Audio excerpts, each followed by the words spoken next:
No, women without men on that. Yeah.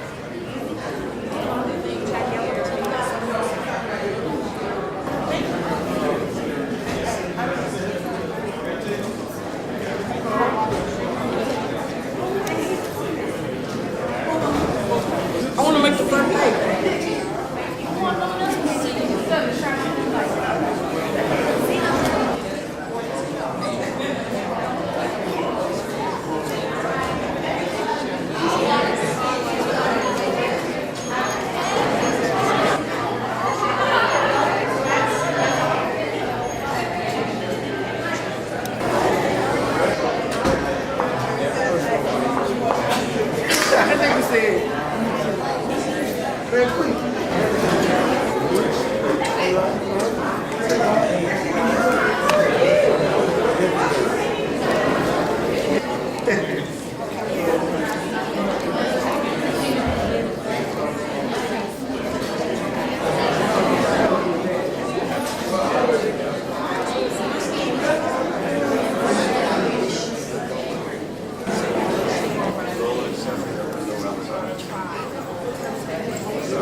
Good evening, and welcome to the I Have a Dream graduation celebration featuring Marian Wright Edelman and honoring the program's 5th graduating class of 2006 Dreamers.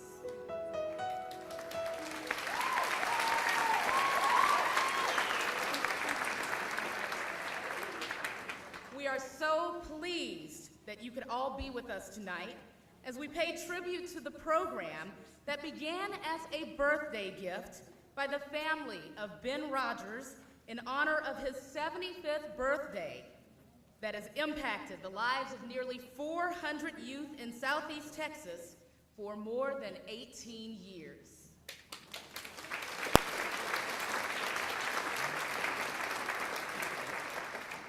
My name is Jackie Simeon, and I am proud to have been a mentor in this program since 1996.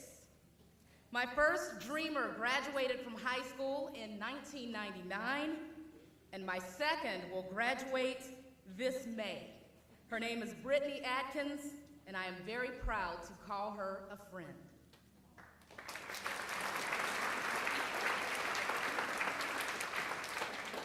As most of you know, this program has been the most successful mentoring program in Southeast Texas since its inception. Obviously, that doesn't just happen. It is because of the dedication of hundreds of volunteers from throughout the community. Will all of the mentors, past and present, please stand so that we can recognize you for your gifts of support, motivation, and love.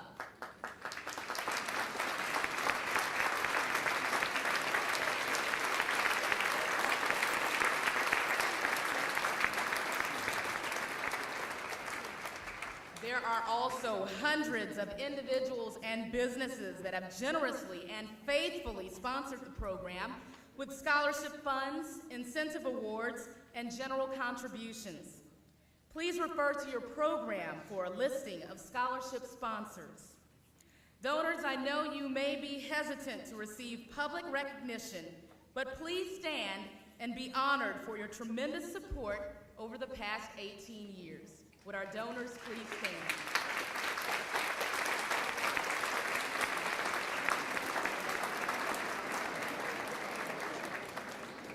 Thank you.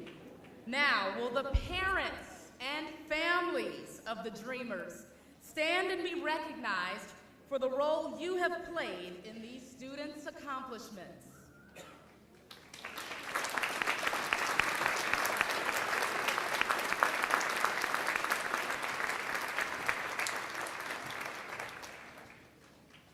Thank you. Finally, will the Dreamers we are here to honor tonight please stand so we can applaud you for your outstanding accomplishments.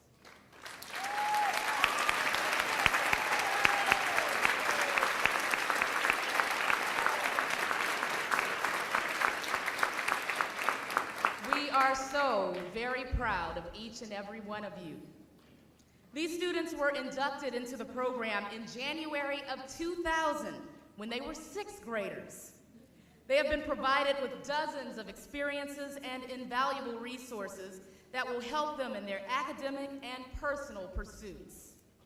As we have mentioned, each student has been paired with a mentor who has spent one-on-one time with the youth, and in addition, these Dreamers have been exposed to hundreds of activities they will carry with them as they enter college and pursue their dreams.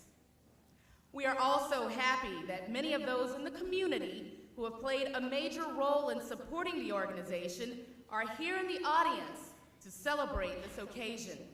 Will you please stand as I call your name, and audience, please hold your applause until all have been introduced.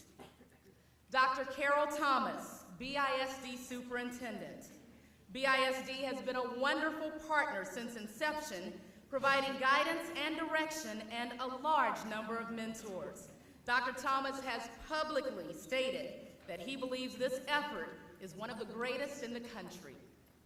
Dr. Carolyn Crawford and Bonnie Madden, both were BISD administrators who were instrumental in the development of the program. Dr. Jimmy Simmons, Lamar University president. Lamar has also been an invaluable partner and has hosted numerous activities for the Dreamers, including annual summer institutes. Each Dreamer is guaranteed a scholarship to Lamar upon high school graduation. Representing Dr. Simmons here tonight is Provost Dr. Steve Doblin and his wife, Susie. Dr. Sally Shepard, Chair of the Lamar University Department of English, who served as the liaison between the university and the program and helped guide it to success. Julie Randolph, First Executive Director of the program. Tom Abbage, I Have a Dream Board President and mentor. Tom retired from ExxonMobil and has been president nearly 10 years. He and his wife, Sandra, have been totally committed to our program. All other I Have a Dream board members who are here with us tonight, please stand. Please give them a round of applause.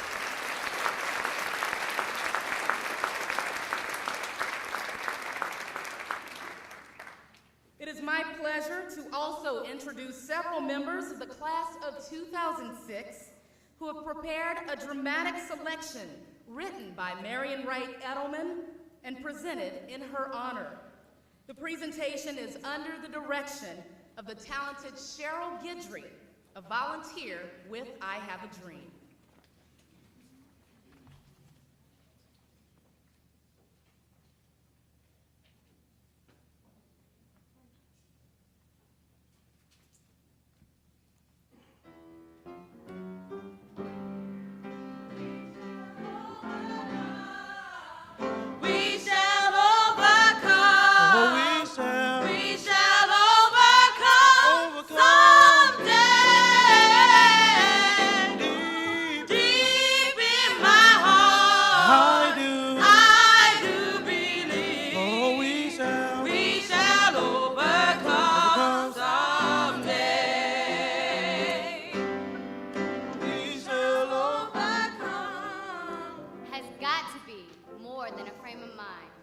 Working hard in our own backyard to leave no child behind.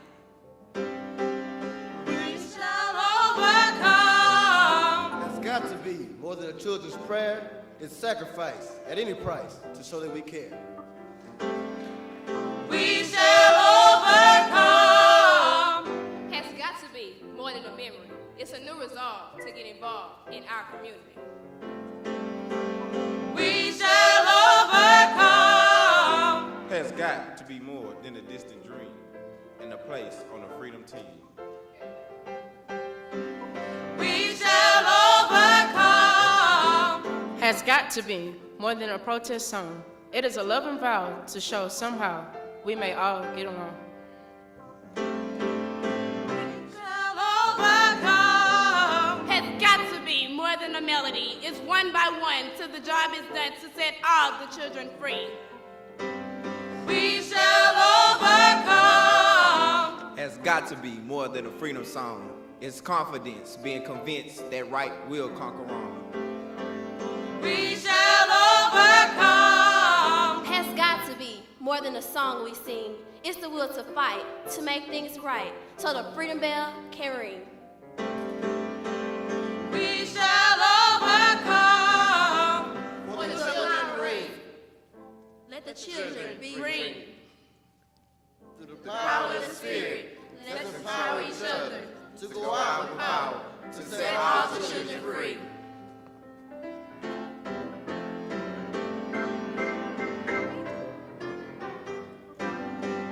Deep in my heart, I do believe we shall overcome someday.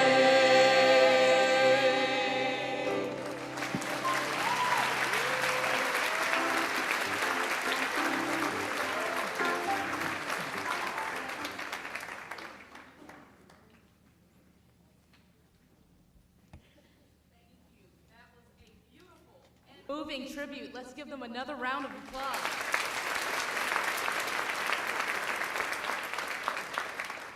As you know, we are here to celebrate the 18th year of I Have a Dream's work in Southeast Texas.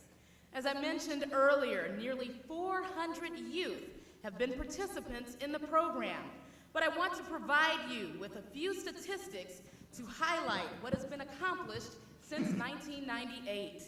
The I Have a Dream program has enjoyed astonishing success, with 65% of the 300 Dreamer graduates of 1996 through 1999 pursuing higher education.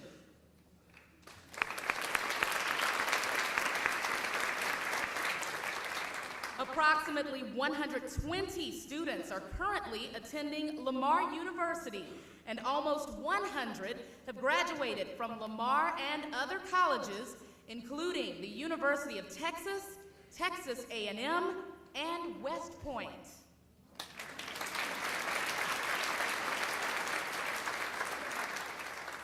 As many of you know, I Have a Dream was founded by Eugene Lang in New York 25 years ago and has impacted thousands of children in more than 200 chapters across the country.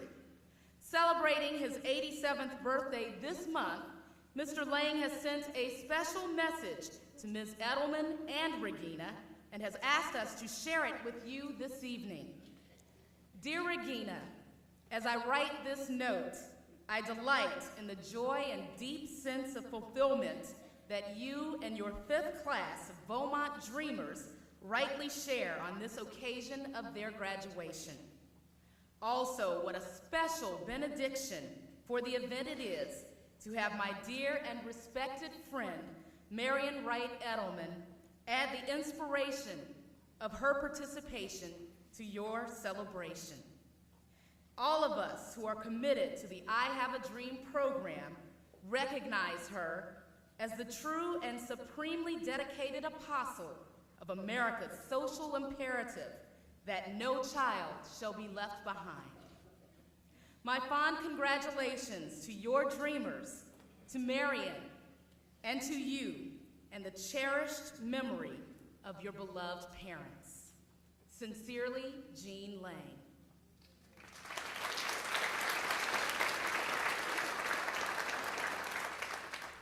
For your enjoyment, we have a delightful video that spotlights I Have a Dream's work over the last 18 years, and specifically activities with the class of 2006 since their induction in 2000.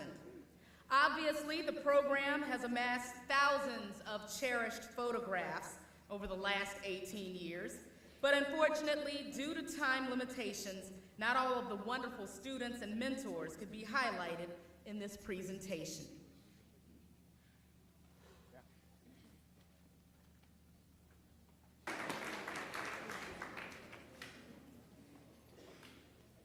Good evening. My name is Amanda Sims, and I am a graduate of 2006 and also a member of the I Have a Dream program. That was beautiful. Whoever put that together, that was beautiful.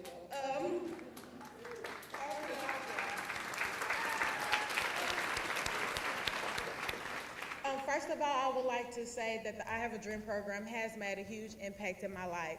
We have had our good times and we have had our bad times, but overall, it's been an excellent program.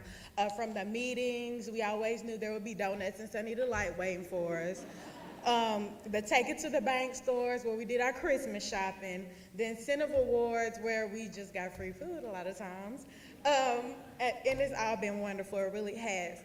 The mentors and the pep talks have really pushed us. Mr. Tom Abbott, I know I'm somebody, I always remember that. That will stick with me for the rest of my life. But seriously, I would just like to say thank you. Because yes, there are opportunities out there for students. However, if it wasn't for this program, I really wouldn't be where I am right now. And I just want to say thank you. I can't really believe that we're graduating. It's all kind of surreal. Me and Angel were just sitting over there and we were just looking like, we're about to leave. We're not babies anymore. And as I looked at that was 6 years ago. 6 years is a long time. A lot of marriages don't last 6 years. But this is a marriage that has lasted, and I love you all. And like Ben Rogers said, shoot for the moon, but if you land in the stars, that's okay. Well, I would just like to say that this program has surpassed that. You guys have landed on the moon, and I love you, and I thank you from the bottom of my heart. Thank you.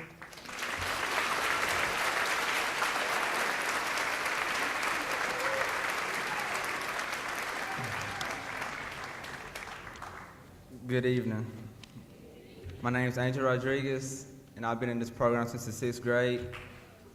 And basically, this program has been a very wonderful experience in my life. I've been blessed. It means so much to me that there were people in this world that would take the time out to give me the opportunity that they gave me.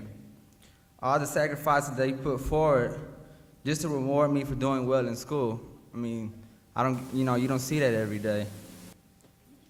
It's just saying a lot about the character of the individuals that run this program. I'd like to thank Ms. Regina Rogers for one, because she's just a beautiful woman, for providing for us and making this as big a priority as it is for her. Because there are people who make promises, and then there's those who take action, and she's one of those who takes action.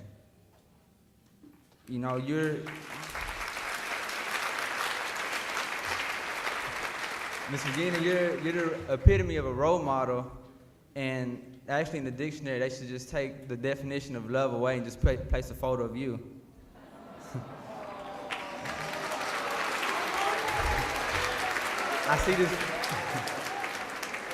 I see this program as a parent, to me because it's helped raise and mold me. And so I like to say to my whole I Have a Dream family, you know, everyone, all the counselors and the staff and, you know, my fellow dreamers, you know, I'd like to thank y'all for helping me along the way. And I'm not going to say that I wouldn't be here without y'all, because I would, you know, but I'd be here, you know, but it just wouldn't have been as easy. So thank y'all. I love y'all.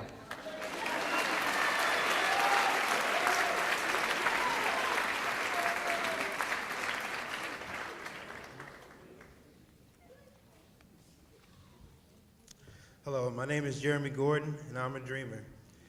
I've been a dreamer in the I Have a Dream program since 1991, when I was chosen in 6th grade by Mr. Ben Rogers.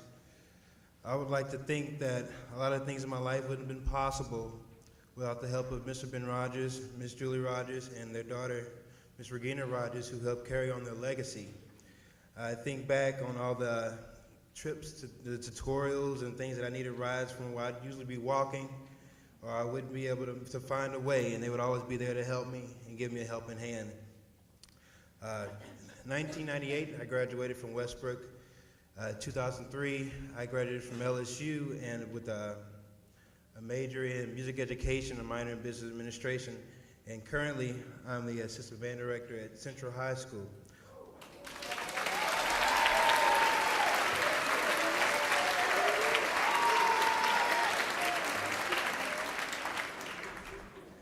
When I think back, I know that none of these things would have been possible without the I Have a Dream program, the mentors that I had, the experiences that I shared. While I was getting ready to think about what to speak to the class of 2006, I had a meeting with one of my students, and we were talking about expectations. And she was talking about the expectations, how she felt it was a lot of pressure of her parents and her teachers, what they expected from her. And she thought it would be easier if there were no expectations from other people. And what I was telling her was, it may be easier, but how happy would you be if no one expected anything from you? And the I Have a Dream program, that's what I felt the most about, was just the expectations that I got, that people held of me, the high expectations that everybody held of me. And what I'd like to say to the class of 2006 is just the fact that it's important that you take advantage of your mentors, your parents, your teachers, and everybody in the program that helps you. But more importantly, you have to have high expectations for yourself. If you don't believe in yourself or believe that you can succeed, then it doesn't matter what anybody else will believe for you. You have to take that step on your own. And that's one of the things that I learned while being in the program. So to finish, I'll just read an inspirational message from Mr. Ben Rogers. I got this back in '95, and it's been on my refrigerator for 11 years. This was stuck on there. If you think you're beaten, you are. If you think you dare not, you don't. If you'd like to win but think you can't, it's almost a cinch you won't. If you think you'll lose, you're lost. For out in this world, you find success begins in a person's heart. It's all in your state of mind. If you think you're outclassed, you are. You have to aim high to rise. You have to be sure of yourself before you ever can win the prize. For the game doesn't always go to the stronger or faster person. Sooner or later, the victory goes to the one who thinks he or she can. It means a lot to me. I would like to thank again the I Have a Dream program and congratulate the class of 2006.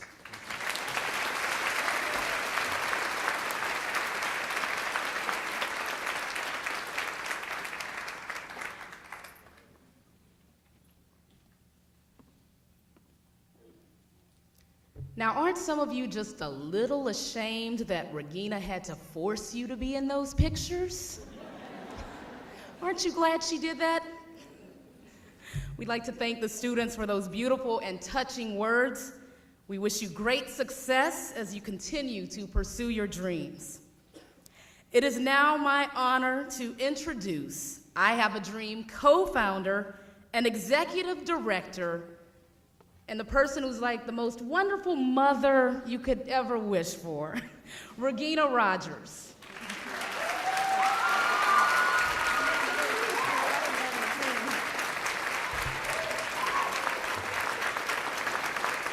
Gosh, Jackie, you do this every night on Channel 6. How do you do this? I can't even see out there. Thank you all so much for being here tonight to celebrate this exciting and moving occasion with our dreamers their families, supporters, and volunteers. We're so proud of our youth as you've heard them speak tonight and seen their beautiful pictures and their outstanding accomplishments that have occurred really because of the concern and caring and generous resources of literally hundreds of people throughout our community, state, and nation, and so many of you are here tonight, and we're so grateful. It is especially fitting that we have with us Marian Wright Edelman, who is the founder of the Children's Defense Fund and a lifelong advocate for children and the disenfranchised. I've been an admirer of Marian since I began reading her books more than 20 years ago. And really, it's an unbelievable act of God how Marian is here tonight, because it really was not even anticipated or expected, nor would I have ever dreamed that this could have occurred. And it's through the perseverance of our program director, Carrie Dolan-Finner, who, by the way, is responsible for that video, that she encouraged me to ask Marian to join us tonight. And she said yes, and it really is just a blessing for us to have you here, Marian. Marian is a woman whose empathetic and compassionate spirit permeates her daily life. She impacts policy and changes attitudes in a very global way. Marian is someone that I refer to as my personal shero, and I'm so proud to call her my friend. In the same issue of the Beaumont Enterprise that announced Marian's visit to our community, there was also an article about the Children's Health Insurance Program in Texas and the difficulties it has faced with enrollment dropping sharply over the past few months.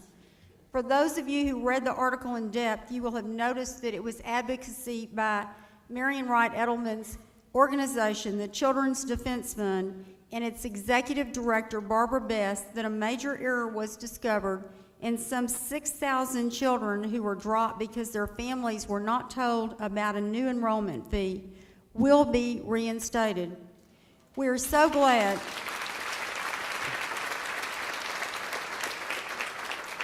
And I'm so proud to serve on Marian State Board. I have to say, this is just a wonderful experience for me. We're so glad that Barbara Best could also be with us tonight. Please stand, Barbara, and be recognized for your tremendous efforts and commitment.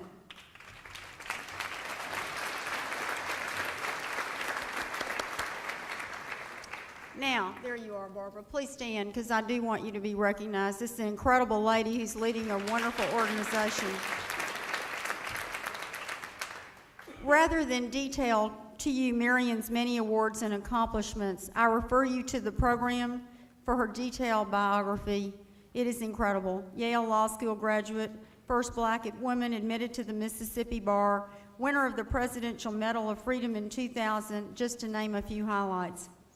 Instead, I want to share with you an inspirational video that was produced on the occasion of the Children's Defense Fund's 25th anniversary, and that was 5 years ago because CDF is now 30 years old. But this is a video, in my opinion, which captures Marian's indomitable spirit, unshakable commitment, and steadfast courage in continuing to give a voice to the oppressed and disadvantaged.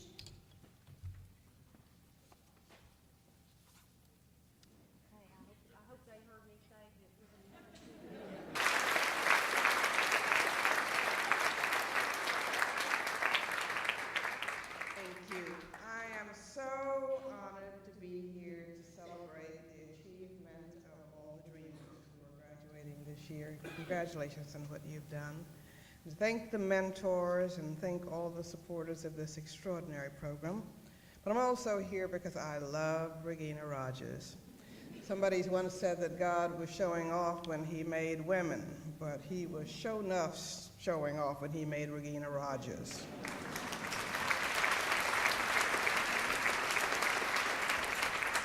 She's just an extraordinary human being. I didn't know her mother and father, but I can't imagine how unbelievably proud they would be of what she is continuing to do and carrying on their legacy. So I want us all to give Regina another big thank you.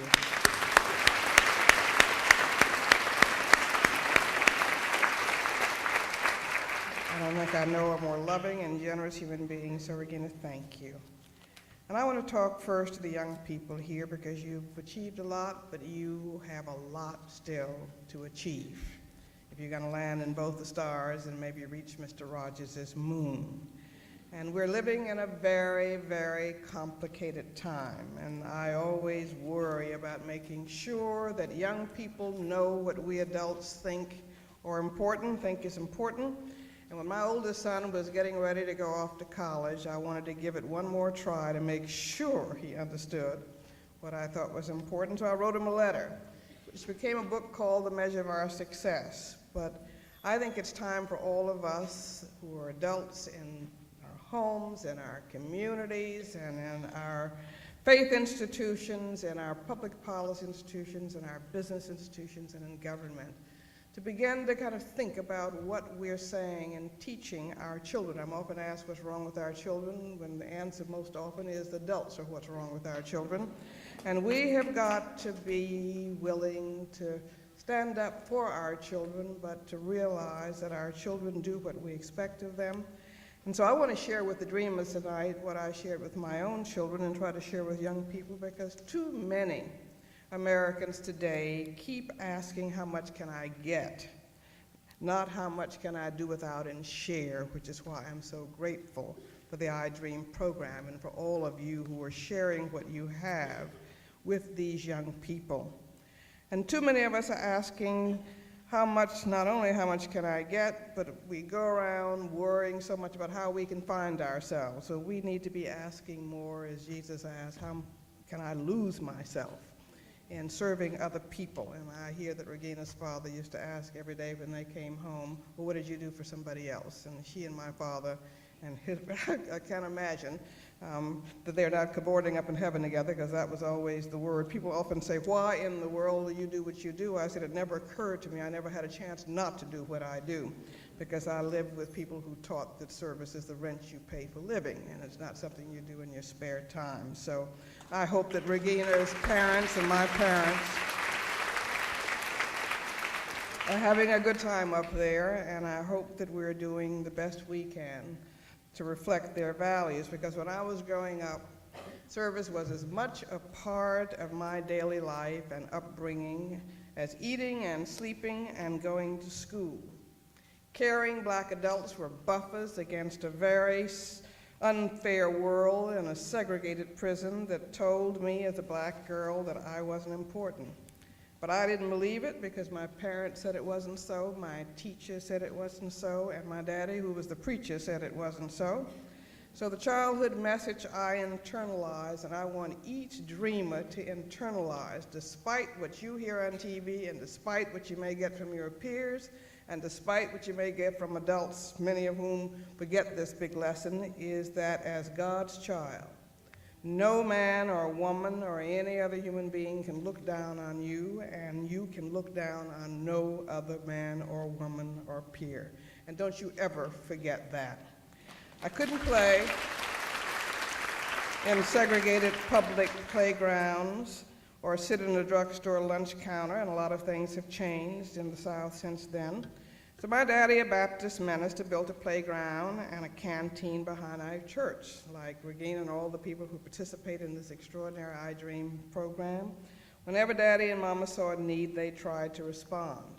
There were no black homes for the aged in my hometown, so they began one across the street, and our whole family had to help out. I sure didn't like it at the time, but that's how I learned that it was my responsibility to take care of elderly family members and neighbors, and that everyone was my neighbor.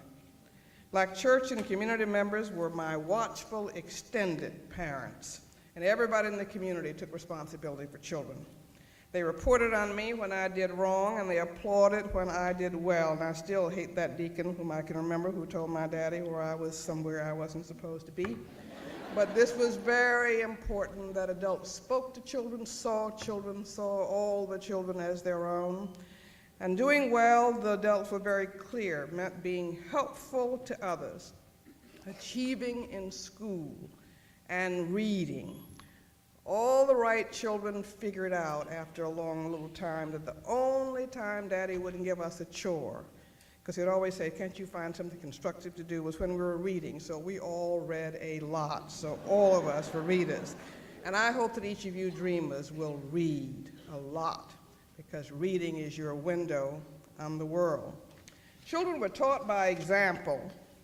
that nothing was too lowly for us to do, and that the work of our heads and the work of our hearts were both valuable. And I remember, like it was yesterday, a debate between my mother and daddy as to whether I was too young to go with my older brother, who succeeded my father as minister of our home church, to help clean the bed sores of a very poor sick woman.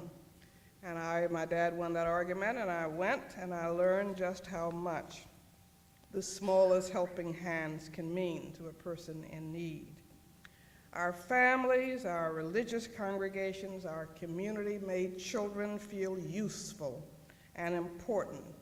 And while life was often hard and resources were often scarce, we always knew who we were, and that the measure of our worth was inside our heads and hearts, and not outside in personal possessions or personal ambition. I was taught that the world had a lot of problems, and it's got a lot of problems now. But I was also taught by the adults in my life that I could struggle and change them, that intellectual and material gifts brought the privilege and responsibility of sharing with others less fortunate, and that the very purpose of life is what you do for others, and not something you wait and figure out you're going to do after you make your first billion and after you've achieved your personal goals. I am so grateful for these childhood legacies of a living faith reflected in daily service, the discipline of hard work, and a capacity to struggle in the face of adversity. Giving up was not a part of my elders' lexicon when I was growing up. You got up every morning, and you did what you had to do, and you got up every time you fell down, and you tried as many times as you had to until you got it done right. My elders, and I'm sure many elders of parents and grandparents in this room, had grit. They valued family life and family rituals and tried to be and to expose us to good role models. And I want to just thank again the mentors in this program. And role models were of two kinds. Those who achieved in the outside world. My daddy would drive us anywhere within 200 miles to go hear any leading figure. I don't know how many of you have ever heard of Mordecai Johnson, who was the first black president of Howard University, but I know his daughter is a very good friend now. But I used to absolutely hate it because he'd come once a year to our state capitol in South Carolina, and he would speak for about 4.5 hours with an intermission on the hardest chairs you ever did see. But I now, in retrospect, realize that osmosis means a lot to children, that you kind of get it in the water, you get it by hearing, or you begin to absorb what your parents are trying to get over to you. But those were people who did do well, and they always wanted to tell us that we could rise above the segregated visions of our childhood.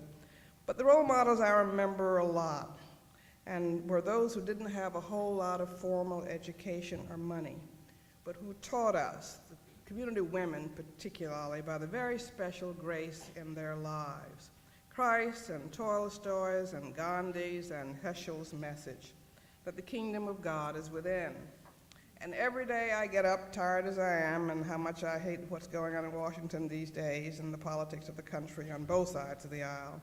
But I get up and try to be half as good as these ordinary people of grace were, who shared whatever they had with others.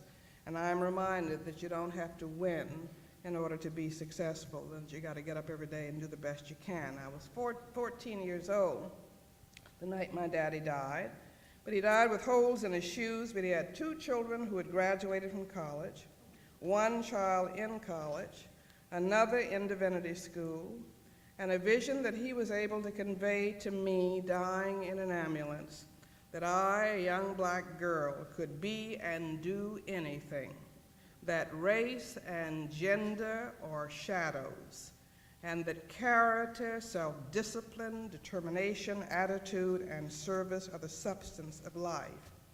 And although it is profoundly countercultural today, I want to convey that exact same message to you dreamers, that you, while you're struggling to grow up in an ethically polluted nation and world where instant sex without responsibility, instant gratification without effort, instant solutions without sacrifice, getting rather than giving, and hoarding rather than sharing are the two frequent signals of our mass media, popular culture, and political life.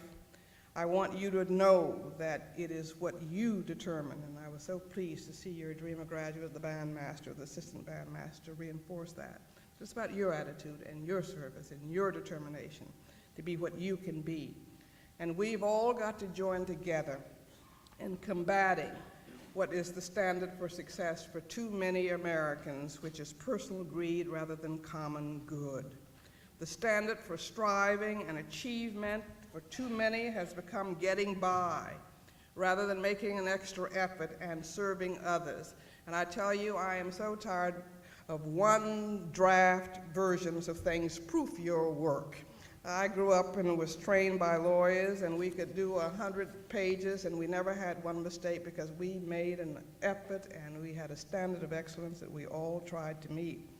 Truth-telling and moral example have become devalued commodities, and nowhere is that paralysis of public and private conscience more evident than in the neglect and abandonment of millions of our children whose futures are going to determine our nation's ability to compete and lead in the new era.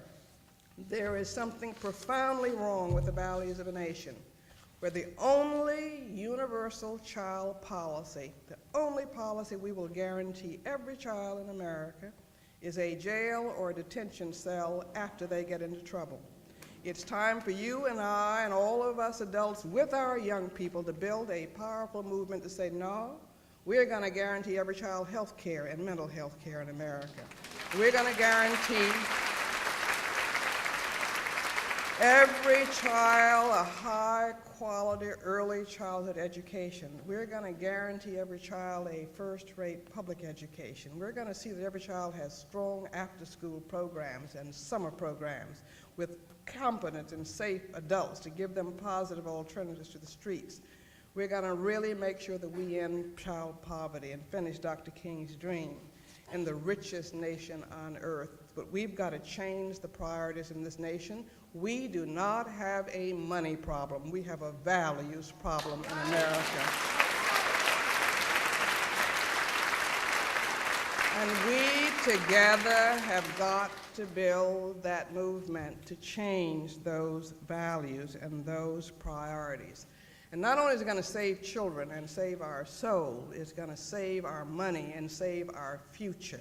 It's crazy investment policy for this nation and states to spend 3 times more per prisoner on average than per public school pupil. That's foolish, folks. We can do better than that. And it amazes me that Texas and other states and the United States continues to deny children early and preventive diagnosis and treatment, which can prevent such costs. If we immunize children, you save so much money in later care. If you give children preventive care, you save so much money in later emergency care. So we can either pay more now up front to prevent problems, or we can pay a heck of a lot more. But I heard a phrase this morning in our advisory committee about the need to produce sustainable citizens. And if all of us who are getting older want to have a productive workforce to support us in our Social Security, we better invest in our children right now. So I just hope that we can get our act together as a nation. Dietrich Bonhoeffer, the very great German Protestant theologian who died opposing Hitler's Holocaust, said that the test of the morality of a society is how well it treats its children. Well, the United States and Texas flunks Bonhoeffer's test every hour of every day. It is unworthy of us as a nation to let a child drop out of school every 9 seconds. And what do you think these kids do when they drop out of school? They hang out on the street, they get into trouble with the gangs and with the drug dealers, they end up in juvenile justice, they end up in prison. And one of our big reports upcoming this year is the cradle to prison pipeline. We've got to keep kids in school. If they can't read, they are being sentenced to a social and economic debt, and who pays for them? You and I are going to pay for them in dependency and in fear and in incarceration. But yet we let our children continue to drop out, and 80% of our children who are of color can't read or compute at a 4th grade level, and a majority of white children can't do that. This is not a country that that has taken care of its future. Every 36 seconds as we sit here, an American child is confirmed abused or neglected. We could fill up the city of Detroit each year, the number of children who were victimized by neglect or abuse. Every 36 seconds, even though we're the richest nation on earth, we let a child be born into poverty. And the majority of children who are living in poverty are living in families trying to play by the rules, who are working every day and cannot make ends meet. And we have been watching over the last 4 years as child poverty has increased for each of the last 4 years. And what have our leaders been doing with our permission as citizens? They have been cutting by tens of billions of dollars, budget cuts to help working families and child care and transportation and children's programs, including foster care programs, in order to give tax cuts for millionaires and billionaires at a time when our budget and trade deficits are at their highest point, historic levels, and we've got two extraordinary expensive wars in Afghanistan and Iraq.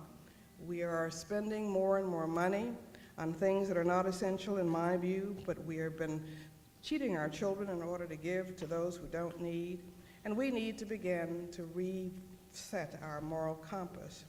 Every 42 seconds as we sit here, a child is born without health insurance. There are 1,400,000 children in Texas who don't have health insurance, and your leaders are cutting back on mental health services and on hospice services and on basic health services. We can do better than that, and we must do better than that. And there are 9 million children in America who are uninsured. About half of them are currently eligible for the Child Health Insurance Program, a CHIP and Medicaid, and we need to cover all of them. And one of our top priorities this year, and we can do it if we just determine to do it, rather than sitting as they cut back in Texas and in all 50 states on children's health insurance, we ought to say every child in this great country is going to get health care and mental health care. And there was never such a great a need as we now have with Katrina, where people have been scattered all over the country. They can't weather 50 state bureaucracies. After 9/11, we had emergency Medicaid. They cut through all the bureaucracy, all the categories. We got people, 300,000 people got enrolled in Medicaid. You've got these children all over the country, families who've been traumatized by this disaster, who've not been getting the most basic health and mental health services that they need. We can do better than that. So I hope you will join us in saying this great nation ought to join the other industrialized nations in seeing that every child gets health care, and it's going to save money and it's going to save lives. I think we can accomplish that. We've got a deal.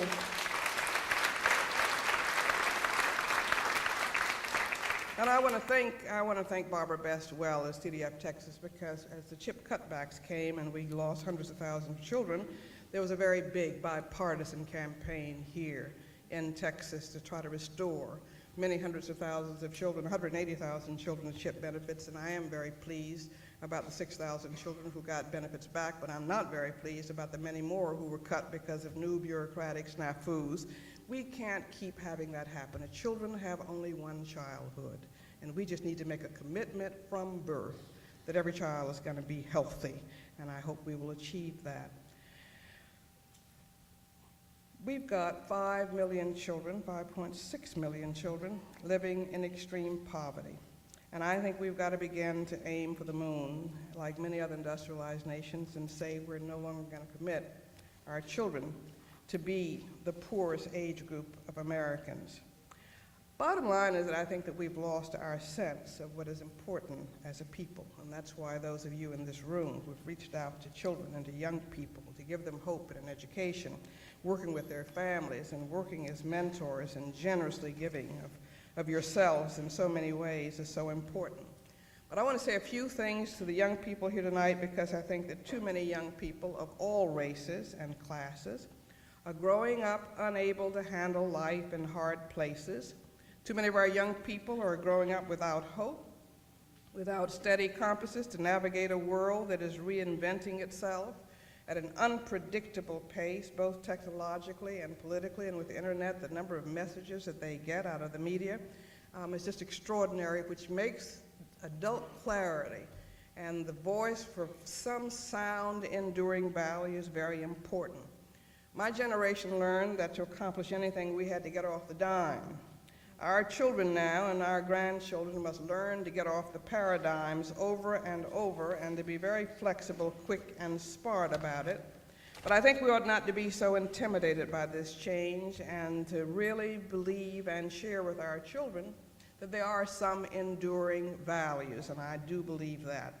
And I agree with the great writer Archibald MacLeish that there is only one thing more powerful than learning from experience, and that is not learning from experience. And I think it is the responsibility of every adult, every parent, every teacher, every preacher, every professional to make sure our young people hear what we've learned from life that has helped us survive and succeed, even though it won't carry over necessarily in the strategies that we had for the 21st century, but it's important for them to know that what we think matters. I know how rebellious I was in Spelman College's chapel. We had compulsory chapel 5 days a week and prayer meetings on Sundays at 3 o'clock, and they would take away from your grade quality points if you didn't come to chapel, and I was a rebel. I don't remember anything that went on in my classrooms at Spelman College, but now I do remember chapel, and when I became chairman of the Spelman board, the first thing I did was to reinstitute compulsory chapel so that our children would have a chance to hear what we adults think. And it was there that I heard Dr. King and Howard Thurman and all the great speakers of our time. And I want to just share a few of the lessons I did with my children with the Dreamers tonight and then kind of end with the prayer. And the first lesson is that I say over and over again. I say it to young people of privilege and young people who are not privileged or young people who think that they are going to be able to coast through life, is that there is no free lunch in life.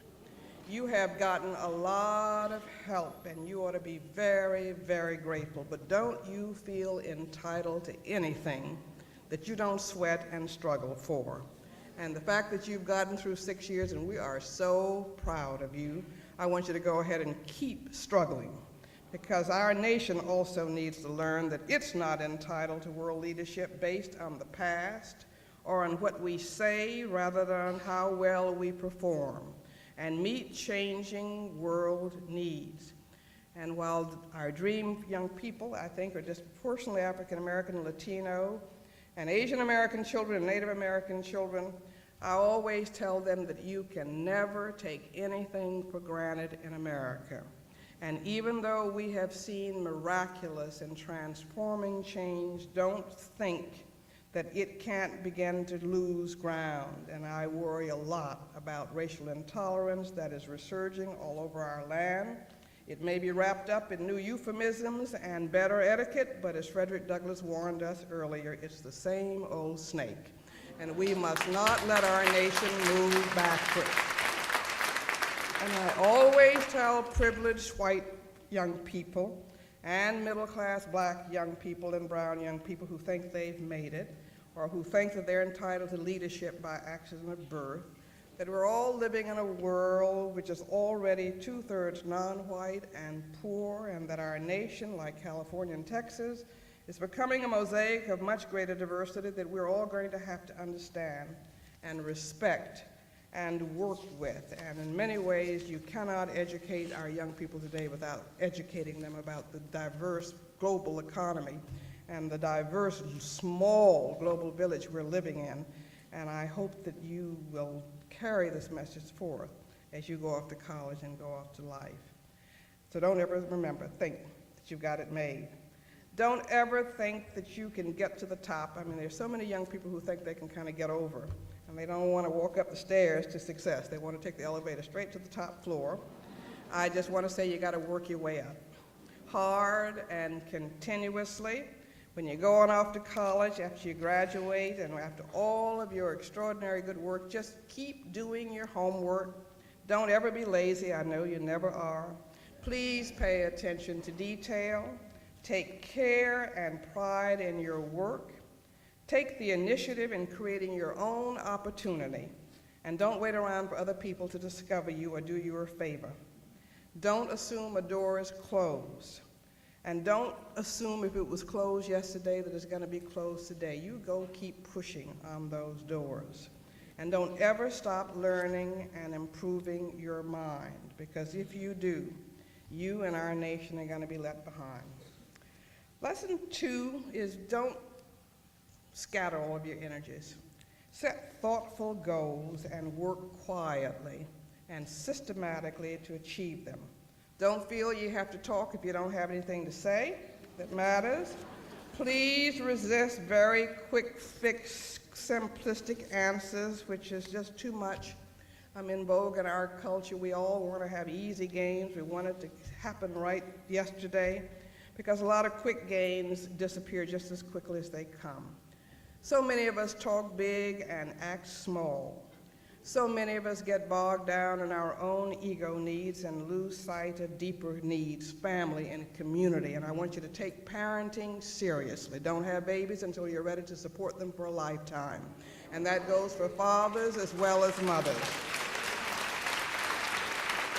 It's fine to want to feel important, but not if you're at the expense of doing important deeds. And I'll tell you that one of the things I found is key to success. Don't bother about who gets the credit. You just do the work. And if you do the work and let other people take the credit, you can go an awfully long way. And the bottom line is you know what you do, the Lord knows what you do, and that's all that should matter. Third lesson, I hear people complain, why doesn't somebody do something? Well, my daddy used to run us. I think he used to spend half of his night sitting up to try to figure out how he was going to keep us busy all the next day. And he used to ask us every day when we came home from school whether the teacher had given us any homework. And if we said no, we didn't have any homework, he'd say, well, assign yourself some. Don't wait around for somebody else, for your boss or your friends to tell you what to do, if you're able to figure it out for yourself. And don't do just as little as you can to get by. And I don't want anybody in this audience today to complain about what is happening in our country politically. Oh, isn't it terrible? And in Washington, I hear everybody walking around moaning and groaning about what is happening as if we don't have anything to do with it. Don't be a political bystander and a grumbler. Everybody's got to vote. Democracy is not a spectator sport, and I hope when you graduate from high school, that the first thing you will do after you pick up your diploma is go and register to vote, because that is our line of credit in a democracy. And all of us adults who say we care about children and who don't take the time to register and to vote and to hold our leaders accountable for whether they're investing in children's health over prisons, then we're not really serious about our children. So don't ask, why doesn't somebody do something about the problems each of us has to ask? Why don't I do something? And persistence and initiative and hard work really are the non-magic carpets to success for most of us. I hope you won't just work for money. I hope you'll make enough to get by. But I hope you will have a concept of enough, because money alone will not save your soul or build a decent family or help you sleep at night. We are the richest nation on earth, but we have the highest incarceration rate, some of the highest drug addiction and child poverty rates in the world. Don't ever confuse wealth or fame with character. And don't tolerate or condone, and I'm speaking to all of us, moral corruption, whether it's found in high or low places, whatever its color or class. When you get out of college and you get out of professional school, you make sure when you become a leader, as I hope you will, that you will be a servant leader and that you will remember the families and the communities left behind. And the lesson that I got told over and over again in our childhood is that those of us who have much have a great obligation to give back, and you're given an education in order to make life better for somebody. I hope you will be honest. I hope you will know that it is not okay to lie or cheat, even if everybody you know you think is lying and cheating. I think it is so important for us to begin to reweave the fabric of integrity in our nation, and don't ever confuse morality with legality. Dr. King once noted that everything Hitler did in Nazi Germany was legal, but it wasn't right. And don't give anybody, whether it's your peer or your gang or anybody else, the proxy for your conscience. Don't be afraid of taking risk or being criticized. If you don't want to be criticized, don't say anything, don't do anything, and don't be anything. Don't be afraid of failing. It is the way you learn to do things right. It doesn't matter how many times you fall down, you're going to fall down a lot. All of us fall down every day, cry every day, get up. What matters is how many times you get up and keep trying to move along. Dr. King used to say, keep moving. First time I ever heard him speak in Spelman College's chapel, he talked about the importance of keeping moving. Somebody keeps thinking that time's going to take care of something. He said, if you can't fly, drive. If you can't drive, run. If you can't run, walk. If you can't walk, crawl, but keep moving. So don't get paralyzed. I don't care how hard it gets. This country has to recognize that you can't wait for everybody to come along to get something done. It's always a few people who get things done and keep things going, and our country just needs more leadership. It needs more wise and courageous shepherds and far fewer sheep who don't borrow from integrity to fund expediency. I've already talked about family life. We've got to value families. We talk a lot about families in America. We don't support families as well as most other industrialized nations. If we want to have people work, and we've got a lot of single parents, and we've got a lot of folk with very low wages, which we haven't increased the minimum wage in 8 years, then we've got to have decent child care that enable them to work. We've got to have transportation. We need education and training. But we need to not have people have to choose between taking care of their children and making a decent life for their children by working. And so I think we've all got to talk about how we have public policies so that parents can have a real choice about whether to remain at home or work outside the home without worrying about the safety of children. I want us all to try to really see and open our eyes to what I worry about as the return of more racial. I'm really worried about us moving backwards. I am very worried about what we call the cradle to prison pipeline, about the fact that we're having more and more young people, poor young people. It affects all classes, but rich people can usually afford the mental health services or the way to get themselves out of trouble more often than those who are poor. But I am very disturbed by the fact that a black boy today who is 5 years old has a 1 in 3 chance of going to prison. That is a recipe and for disaster and a tragedy for this country. It is a tragedy for black family life, and you go to prison and you come out, you can't get a job in many places, you can't vote in many places, so it's a recipe for the disempowerment of communities, and children need their parents. And we need to prevent more and more children from being criminalized at earlier and earlier ages. I mean, something has really gone awry when in St. Petersburg, Florida, a 6-year-old having a temper tantrum is responded to after that tantrum has ended, not by waiting until the mother got to the school, and not by the teachers or principals or administrators on the school grounds, but by 3 police officers coming in, handcuffing a 6-year-old, 40-pound child at the ankles and at the wrist. We can do better than that. What do you begin to do if a child starts getting a arrest record at 6 years old, at 8 years old, at 9 years old? Zero-sum school policies, or zero-tolerance school discipline policies really have to begin to be looked at. I'm for school discipline, but our juvenile judges are saying that there are a lot of children coming in so young that they can't even see the children's heads over their benches. And they keep saying, my goodness, more and more problems that used to be solved at the school level or at the community level are now being criminalized. But we've got to stop the earlier and earlier criminalization of children, many of whom have extraordinarily needy mental health and other problems that we're not handling at the community level. There are 15,000 children, according to a recent Government Accounting Office study, sitting up in juvenile justice institutions for the sole reason that they needed mental health services that were not available in their community. Children shouldn't have to go to juvenile justice in order to get mental health services, and they're not often getting them there. But that's not right. Many parents are relinquishing custody to the child welfare system in order to get their children mental health system services. That's why I just feel so strongly that from birth, every child should get what they need to be healthy and to get their problems dealt with and detected early. And I hope that we will begin to pay attention to this cradle-to-prison pipeline, which is trapping hundreds of thousands of young people onto a path of failure rather than success, denying this country of a lot of future productivity. And we've got to deal with the racial disparities in our juvenile justice and child welfare and criminal justice systems. A young black man picked up for a drug offense or youth is 48 times more likely to be incarcerated, and a young Latino person is 13 times more likely to be incarcerated than white young people for the same drug offenses. That's not right. But we've got to keep all of our children out of prison. Our goal should be to see that every child succeeds, that every child gets an education.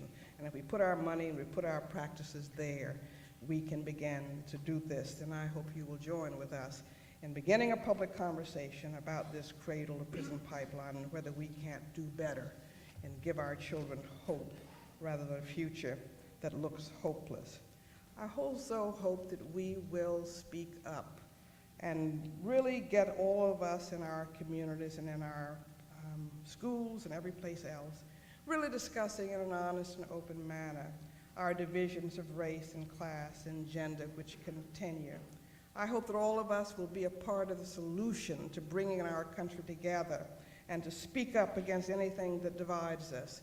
I hope that none of us here will tell or laugh at or tolerate racial, ethnic, religious, or gender jokes or any practices intended to demean rather than enhance another human being. Walk away from them. Stare them down. Make racial slurs unacceptable or any kind of slur in your presence. Through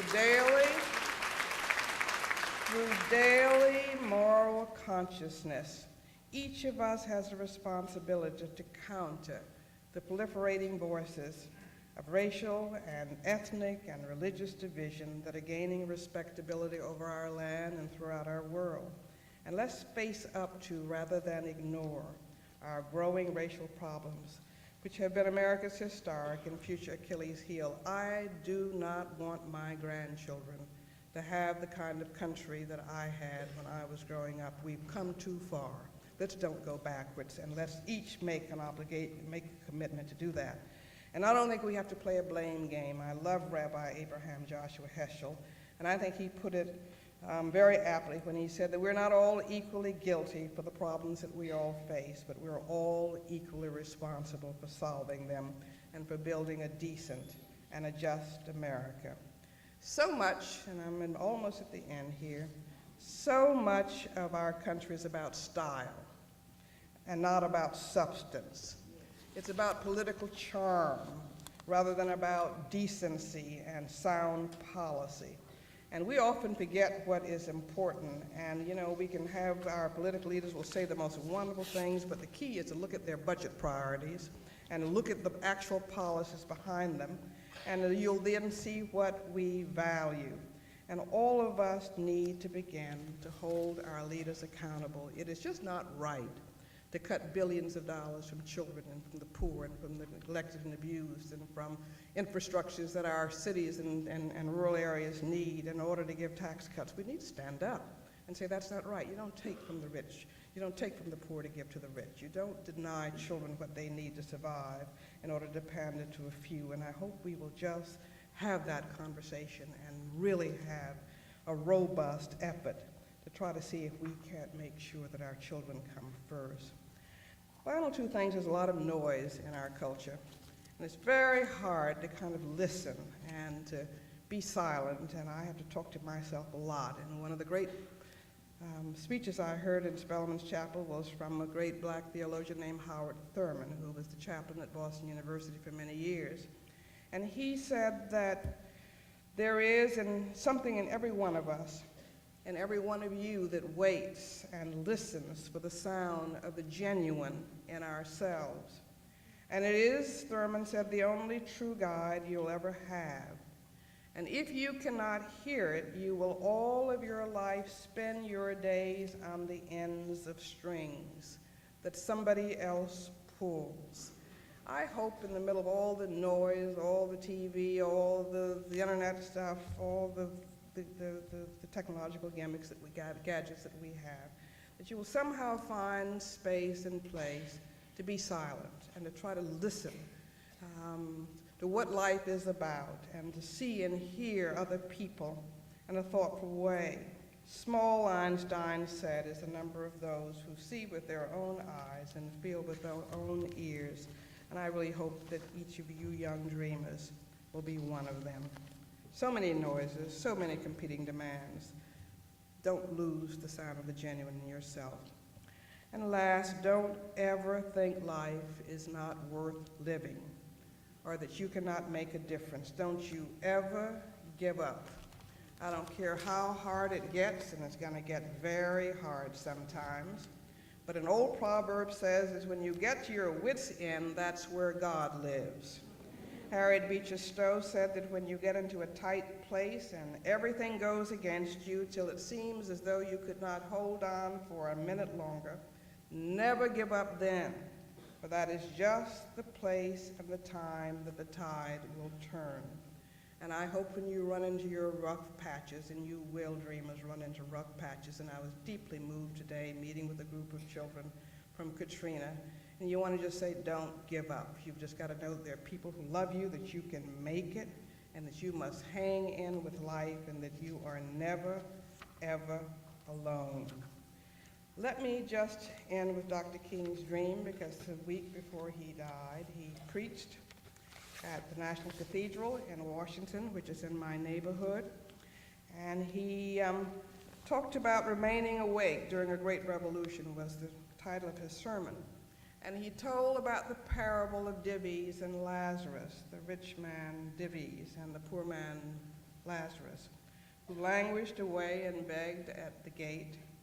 And he said that there's nothing in that parable that said Dives went to hell because he was rich. Dives went to hell because he passed by Lazarus every day and he never really saw him. He went to hell because he allowed his brother to become invisible. Just as Dives didn't realize that his wealth was his opportunity, Dr. King warned that America might make the same mistake. He called for a Poor People's Campaign, as you saw in the video, and the Children's Defense Fund began the day after Dr. King's death, the parent organization, to try to reweave what we had lost. I went out in the riots after Dr. King's death that went on in Washington, D.C. and in cities around the country, but I went out into schools to talk to the children, to tell them not to riot and not to loot and not to ruin their future. And a little 12-year-old boy looked me straight in the eye and said, "Lady, what future? I ain't got no future. I ain't got nothing to lose." And so we've spent all of these decades trying to disprove that boy's truth. And I'd never dreamed it would be so hard, but I tell you, we're not going to stop until we prove that boy wrong. But Dr. King called for that Poor People's Campaign, and he said he saw it as America's opportunity to help bridge the gulf between the haves and the have-nots. He said there's nothing new about poverty. What is new is that we now have the techniques and the resources to get rid of poverty. The real question is whether we have the will. That is still the real question today as we sit here celebrating these children, and there are so many millions of children who need to be celebrated. We're not going to sit where these children sit, and we must change the priorities of the nation to see that every child has a chance to sit and dream and to be able to go to college and to have the kind of mentors that all of you in this room have been providing, and thanks to the generosity of Regina and her family. But we really have got to try to see how we can make America realize its great opportunity and making its democracy a living one where it's young. And if people around the globe begin to see that democracy can work for America's children, perhaps then we can transform ourselves within. It might well transform what we do without. And so I think that the chore of the day is to finish Dr. King's work and to build a very powerful movement that truly leaves no child behind. It will save not only our nation's future, it will save our soul. We can each play a role in that, and I will just end with Sojourner Truth, who I quote a lot. And one of my favorite stories, because often people get really down about how big the problems are in our schools, how big the problems are in the aftermath of Katrina and the disaster, how big the problems are with the two wars that are raging, how big the problems are as we see more and more people lose health insurance and jobs get exported abroad. And we all need to make big changes, and many of us want to be big dogs. But Sojourner suggested something at a time when she was fighting against second-class treatment of women and against slavery at a time when those causes seemed hopeless.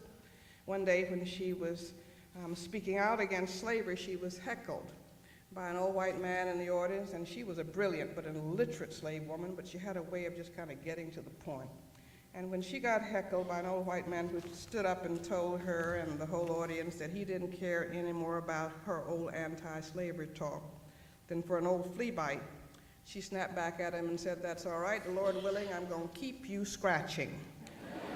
I hope today that when we seem overwhelmed by so many big problems and where we need to make big changes, we need a major paradigm shift and transformation in our nation, and we're going to have it if we're going to remain America. We don't all have to be big dogs. What we have to do is to be strategic fleas. Enough fleas biting strategically can make even the biggest dog move and uncomfortable.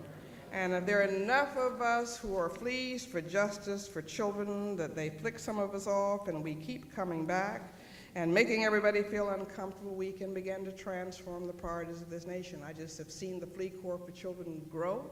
That Flea Corps has gotten a lot of laws in the book, and that Flea Corps is going to stop the backwards drift of what's going on, and that Flea Corps is going to have to take us toward a movement that is going to transform this America. So I hope tonight, as you celebrate these dreamers, that we will each commit to being a flea for justice for children, that we will stand together and we will say no with our votes, with our voice, to anybody who tries to cut back on health services for children in Texas and in America, that we will say no in our vote for anybody who says they're not going to invest in educating our children. We hold the future of this country in our hands, and if enough of us just say we've had enough, women and people of faith and young people come together, we can save our country, we can save our future, and you young people, you can be a part of that. Thank you so much.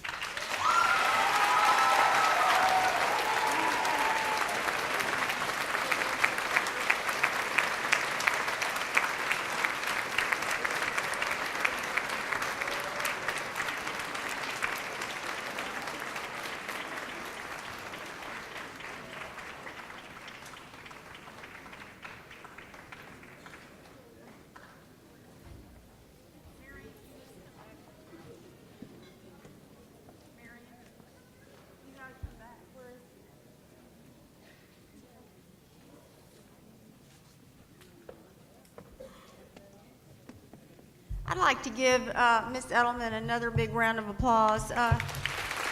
Incredible. I began my day with her. Actually, I was late getting there. She was already at the meeting, and that started at 8:30, and she came in from Washington, I believe, last night, and is leaving again about 6:30 in the morning. And this woman has the most incredible ability to maneuver and to make a difference and to continue impacting, as I said, in a global way. She is my shero, and we love and admire you so much, Marian. I can't begin to tell you how much we appreciate your being here to share this very special occasion, and there's no doubt that your appearance and mine are cavorting above. And I love the analogy with the fleas and the dogs, because that's great. We're all going to be fleas now, because we're all going to continue making a difference. Another present. Yes. Oh, we have to. Now, we have one very serious present, which of course is a heart, and says to our dearest Marian, thank you for warming our hearts with your message of compassion, dedication, and love.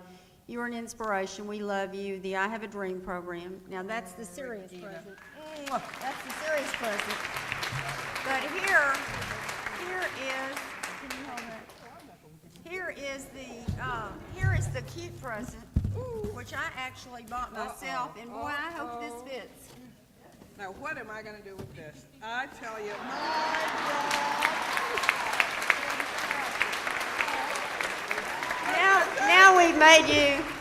Now we've made you an honorary Texan, and believe me, with 1.4 million uninsured Texans, we need to make you a permanent Texan, and we need to make you a fixture in Austin and in Washington so that we can get rid of those statistics. But you look great in your hat.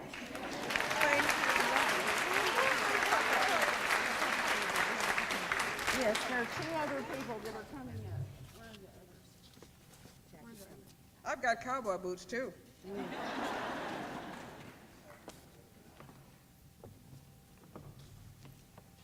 Ms. Edelman, first I have to say thank you so much for your words and for your work. There's probably not a person in this room who hasn't been touched in some way by your efforts.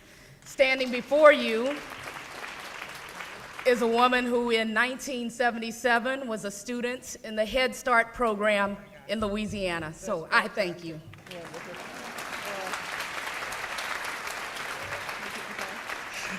We have a few more presentations for you. Angela Gentry, president of Delta Sigma Theta Sorority, Beaumont Alumni Chapter, please come forward.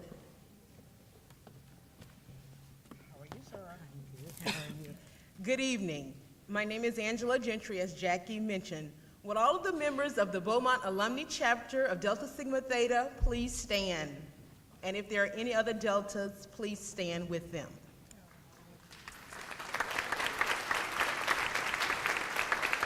On behalf of the Beaumont Alumni Chapter of Delta Sigma Theta Sorority, I would like to present Mrs. Edelman, who is a member of our sorority, a token of love. I want to say that we love you. We wish God's many blessings upon you as you seek to fulfill His calling on your life. We are knit and joined together with you as we serve our community in this present age. Thank you.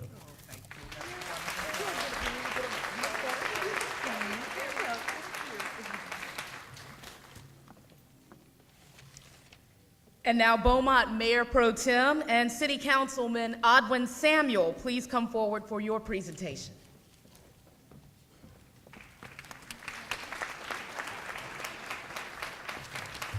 Mrs. Edelman, as I sat there listening to the words, I know I see the marvels of our God every day, but He really did show out when He's made you and Miss Rogers. And I can remember the words of my mother saying, happy are those that not only dream dreams, but are willing to pay the price to see those dreams come true. You've done that as you labored throughout the years. And with your labor, you've helped millions of children all across this country, all across this world. This key that I'm about to present to you, it's symbolic of the love that we have for you. The hearts of all the people of Beaumont are open to you, and when you see this key, just remember, our heart, our city is open to all that you've done. Thank you very much, and God bless you.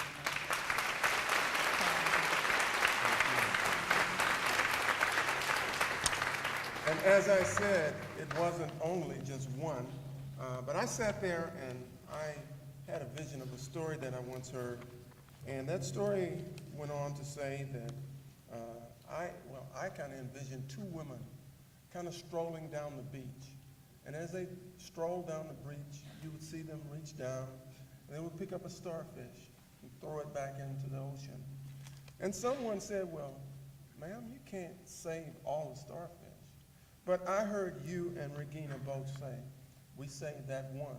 And that's what you've done through your life, through your efforts.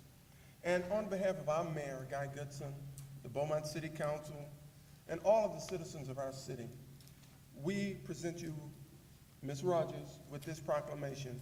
Whereas the Ben Rogers Lamar University BISD I Have a Dream program has impacted nearly 400 young people in Southeast Texas with support, motivation, and guidance to complete high school and attend college. And whereas more than 100 dreamers have graduated from Lamar University and various other colleges and technical schools with the assistance of the I Have a Dream program. Whereas each student who has participated has been paired with a Southeast Texas community volunteer adult mentor who has committed the time to spend cultivating a meaningful and beneficial relationship. And whereas this May, the program will graduate its 5th class of dreamers who were inducted in the 2000 and have been exposed to numerous educational and personal opportunities and experiences to shape their academic and social lives.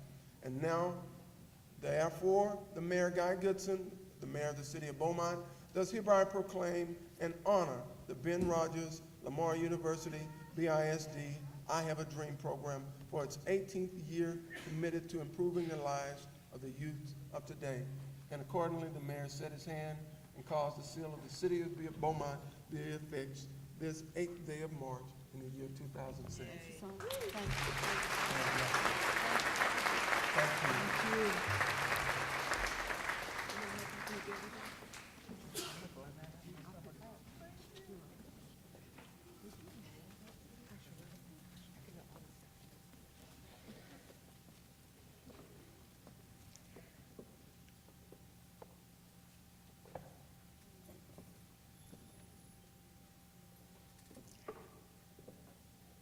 Finally, I am proud to introduce a special choir comprised fully of dreamers who have prepared a beautiful selection to cap off this beautiful occasion. Please join me in welcoming the class of 2006 Dreamer Choir as they perform I Believe.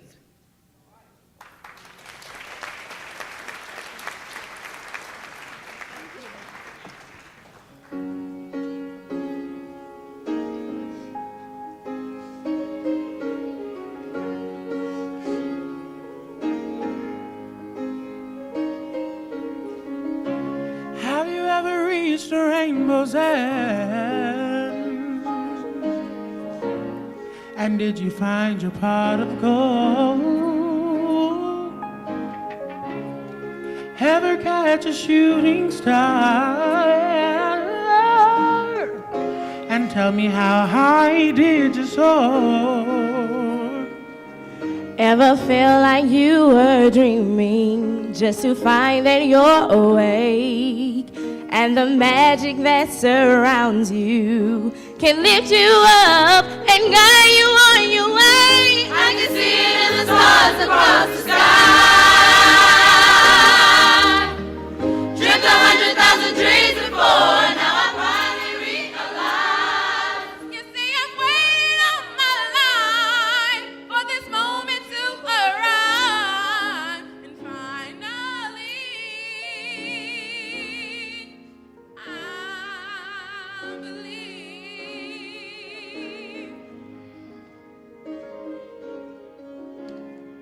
When you look out in the distance,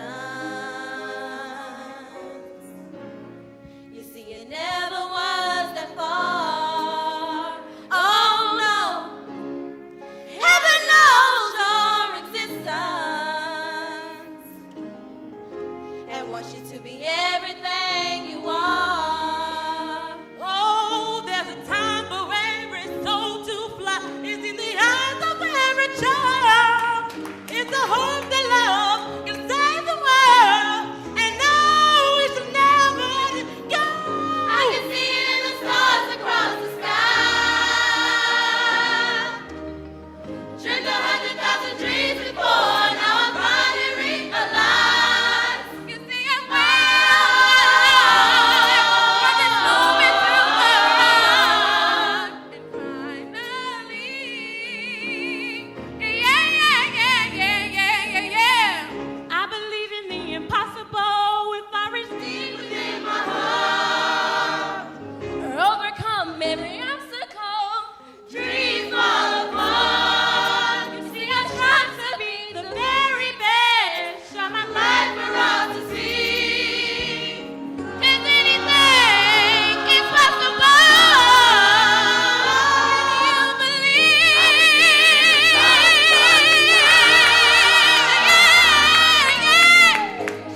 Year 2006.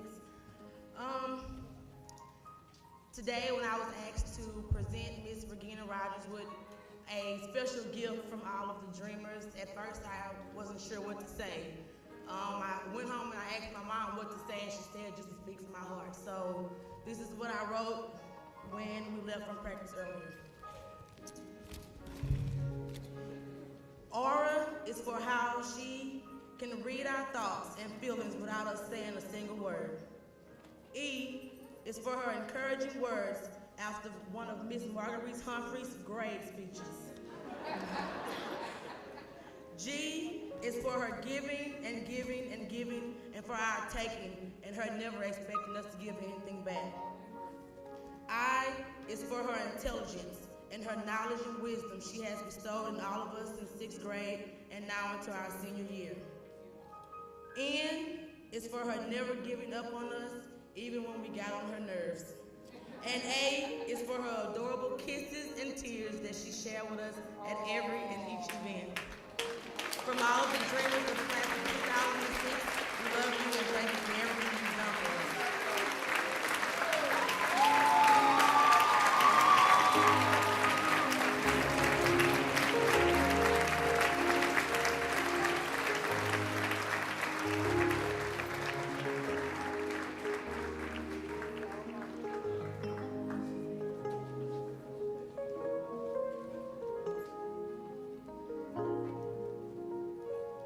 Well, if you didn't believe before, I think we all believe now.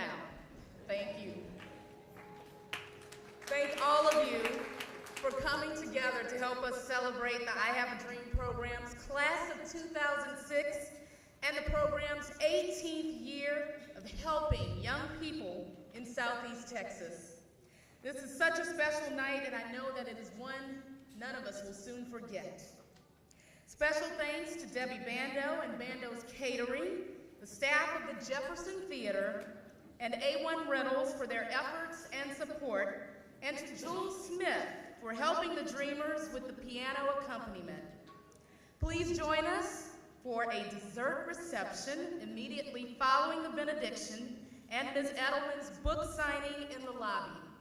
It is my pleasure to introduce Mark Viator, pastor of Friendship Baptist Church and manager of BASF's Public and Government Affairs, to deliver our benediction. Things that you know not of. We need to not only do, but we need to look to Him for guidance. We need to look to Him for strength and wisdom. We need to look to Him to be our source, and we need Him to intervene in a miraculous way as only He can. And the second thing I want to do is share with you the concept of the blessing.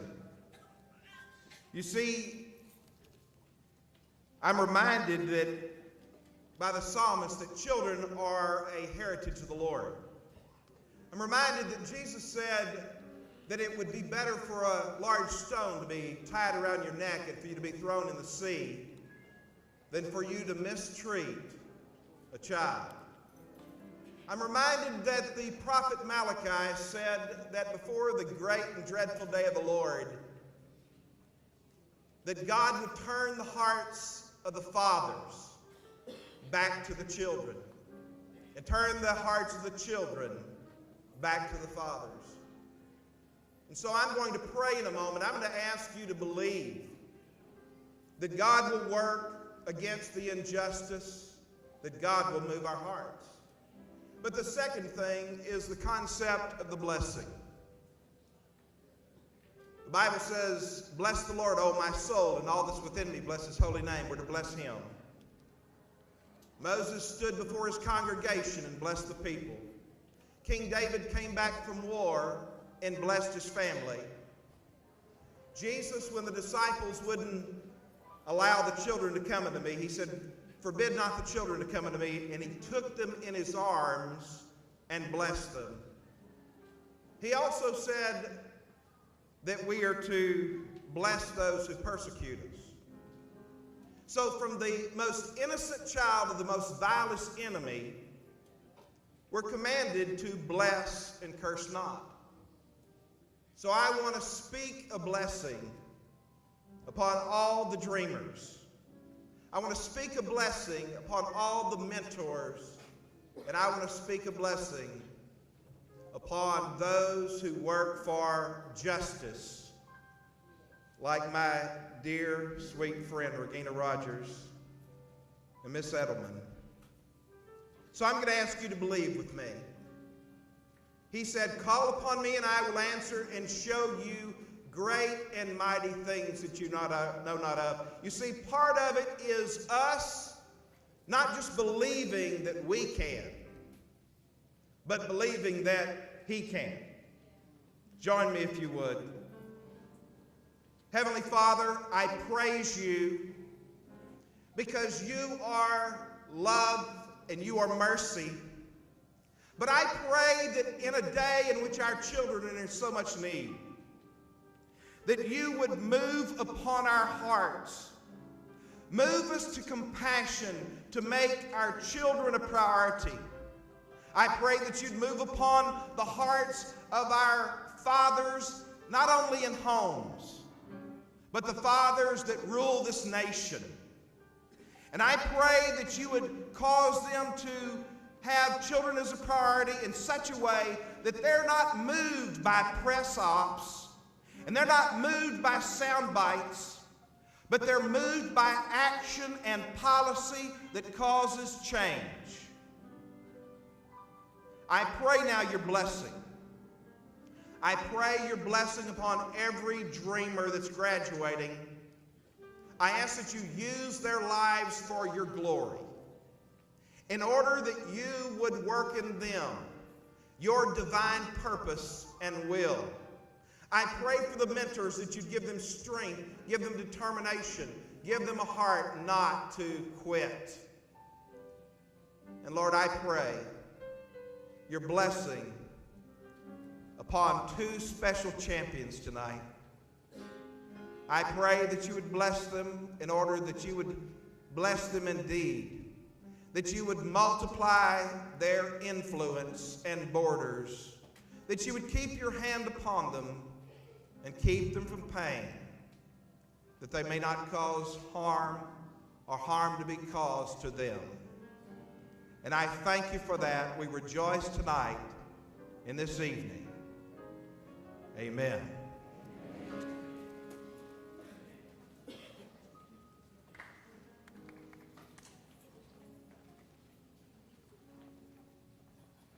Thank you all and good night.